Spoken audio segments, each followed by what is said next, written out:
ലോക ജനതയുടെ പ്രാർത്ഥനകൾ സഫലമായി എന്ന വാർത്തയാണ് ഇപ്പോൾ പുറത്തുവരുന്നത്.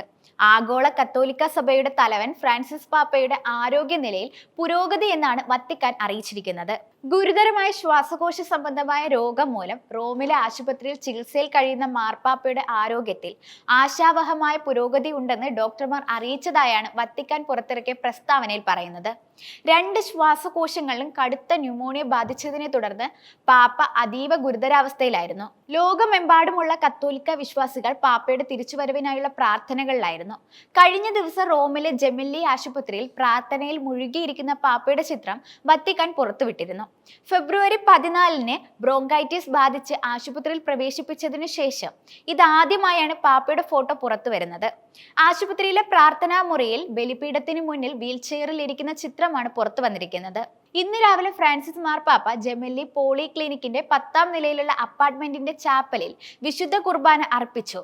ഇതായിരുന്നു വത്തിക്കാൻ പ്രസ് ഓഫീസ് ഫോട്ടോയ്ക്ക് നൽകിയ അടിക്കുറിപ്പ്. പാപ്പയുടെ അവസ്ഥ അറിയാനുള്ള വിശ്വാസികളുടെ നിരന്തരമായ അഭ്യർത്ഥന മാനിച്ചാണ് ഫോട്ടോ പുറത്തു വന്നിരിക്കുന്നത്. പ്രായത്തിൻ്റെതായ അവശതകളും ചെറുപ്പത്തിൽ ശ്വാസകോശത്തിന്റെ ഒരു ഭാഗം നഷ്ടപ്പെട്ടതുമാണ് 88-കാരനായ പാപ്പയുടെ അവസ്ഥ സങ്കീർണമാക്കിയിരിക്കുന്നത്. രാത്രി വെന്റിലേറ്റർ ഉപയോഗിക്കുന്നത് ഇപ്പോൾ കുറച്ചിട്ടുണ്ട്. എക്സ്റേ പരിശോധനയിൽ അണുബാധ കുറയുന്നതായി സ്ഥിരീകരിച്ചിട്ടുമുണ്ട്. വിശ്രമവും ചികിത്സയും തുടരുന്നതിനൊപ്പം ശ്വസന സംബന്ധമായ ഫിസിയോതെറാപ്പിയും ചെയ്യുന്നുണ്ട്.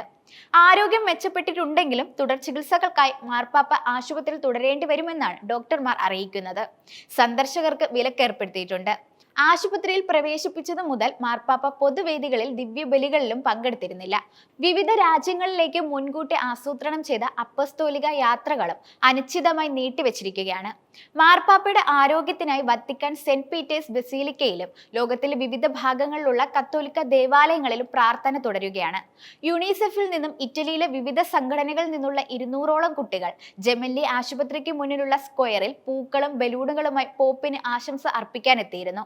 വത്തിക്കാൻ ബസിലിക്ക സന്ദർശിക്കാനെത്തുന്ന തീർത്ഥാടകരും വിനോദസഞ്ചാരികളും പാപ്പ ചികിത്സയിൽ കഴിയുന്ന ആശുപത്രി കൂടി സന്ദർശിച്ചാണ് മടങ്ങുന്നത്.